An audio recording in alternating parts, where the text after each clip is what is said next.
as I was saying, my phone rang, so I had to go get it. But I had a friend in high school who went natural, and I loved her hair. And I remember thinking to myself, my hair texture isn't conducive to being natural.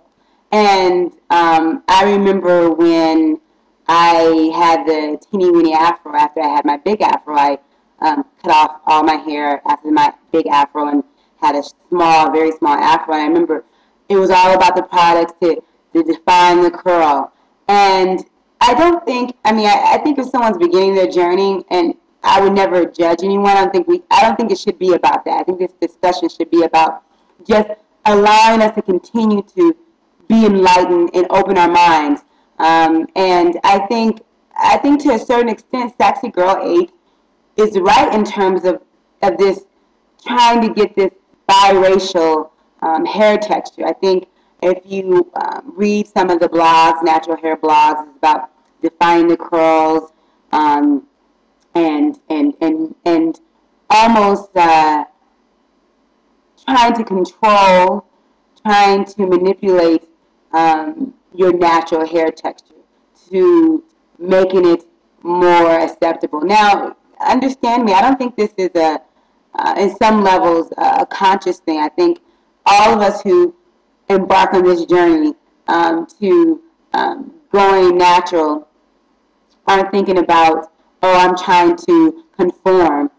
Because if you go natural, whether it's twist outs, your afro, locks, you're definitely not conforming at all. But I think, Bronze Goddess 01 talked about Willie Lynch, and I completely agree with her. If you haven't heard of Willie Lynch, and you haven't read the things that he has spoken about, written about, I think if you are a black person in this country, or even a white person, I think you should read about him. I think when you talk about slave mentality and what that means, I think if you read about Willie Lynch, you can understand that it is subconsciously still in us as African Americans. Even though slavery has ended over 400 years ago, we're still being affected by that kind of philosophy that has been instilled in us, instilled in our ancestors.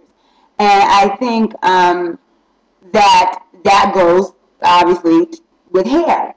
And I think it's okay for this dialogue to be happening. I think it's important. I think Sexy Girl 8's concern about being a fad is understandable because, Cheska Lee talked about the fad of the afros in the 70s, and there was a fad, and it was black is beautiful, and there was like this huge movement, and it was such a fad that as you saw it dwindle out, and black women went back into that kind of cave of trying to conform and the perms and straightening your hair. And believe me, I have some of my closest friends, my family members have perms. They're straightening their hair, and I don't question their blackness. I don't question their knowledge of their history, but I do recognize that there is a bit of unawareness of why they feel the need to straighten their hair, because I was in that place. I was in that position. I was an educated black woman who understood black history, so I thought extremely well. My father was in the civil rights movement, and I had a perm. And you couldn't tell me, I was black power and I, really thought I had it together. And it wasn't until I began to really think and to really speculate that I realized that I'm still being affected by Willie Lynch today. The day I decided to go natural, that I was still being affected by Willie Lynch. It might be on a small scale in some people's minds in terms of our hair, but I understood that. So I think her concern is that she doesn't want this to be a fad and it dwindles out. She wants it to be a revolution, revitalizing, and understanding of of our hair and reclaiming our hair. And I think that's what her concern is. And so I think, I don't completely disagree with her, but I don't completely agree with her. And I don't completely disagree with Bronze Goddess 01 or Tessa Lee, but I think there needs to be an awareness that today, even with me with my hair and locks, I have to continue, and I think all of us do, have to continue to rise out of this kind of hole that we were put in, and that Willie Lynch, was a part of that hole, that digging up that hole and putting us in that hole. And if you can say, there's never a point where I think we can say, oh, I've shed all of that from my soul. I think it's always a growth thing for us. And I think that is what she was maybe commenting on, is that embrace it, fully embrace it. And I was thinking about that with my locks, and it's like, ooh, retwisting and embrace the frizziness. Embrace that. That's my hair. That's what it does naturally. And it's okay. I think that's her concern, is that don't even manipulate your hair within your natural hair.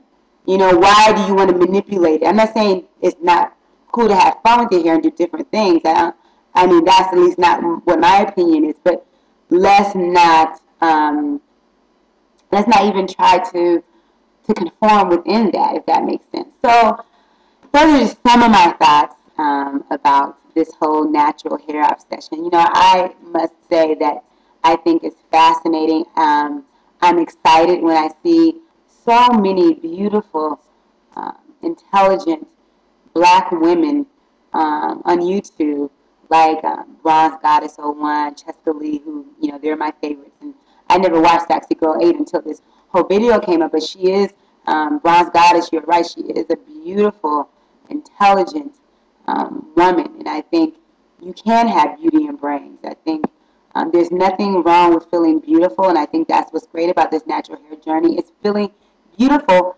as you are, and not trying to change and manipulate and try to be something that you're naturally not. And I think that's really, really important. I think this dialogue should continue, and I think it should. I think we've been doing it in a respectful, open-minded manner. I'm just encouraging everyone out there who's making these videos, commenting on that, to continue to be respectful and be open-minded. And that's my 2 little cents. So this is Time of Change 101, and I'll see you guys next time.